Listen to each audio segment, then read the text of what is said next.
आपी जान, आपी जान, आपी जान, क्या हुआ आपको? कुछ नहीं, तबीयत बहुत ज़्यादा ख़राब है। किचन में चाय बनाने जा रही हूँ। आपकी तबीयत ज़्यादा ख़राब लग रही है आपी जान, आप ऐसा करें, आराम करें, चाय मैं बनाती हूँ। हाँ ठीक है, अच्छी सी बनाना। आपी जान, चाय इसमें बना दूँ क्या? ओ खुदा की बंदी, देचकी में जाके बनाओ। चीनी के डोंगे में कौन बनाता है? वो आपी जान, चाय की पत्ती नज़र नहीं आ रही मुझे। वहीं रखिए खुदा की बंदी, दिमाग मेरा ना दर्द से फटा जा रहा है और तुम्हें चीज़ें नज़र नहीं आती।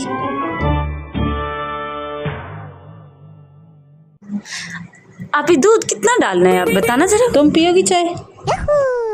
तो 2 कप दूध के डालो और थोड़ा सा पानी ज़रूर डालना। अदरक थोड़ी सी डालूं या सारी डाल दूं?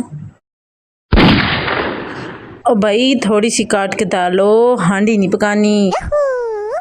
अब अदरक काट के डालनी है या कूट के डालनी है? बिल्कुल थोड़ा सा पीस डालना है काट के।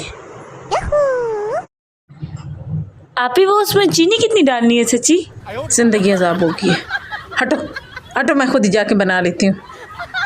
नहीं आपी जान, मेरी बात तो सुनिए, आपकी तबीयत बहुत ख़राब है, आप मैं खुद आराम ही चाय करें। बना लूँगी। बिल्कुल ठीक ठाक हूँ मैं, कुछ भी नहीं है मुझे।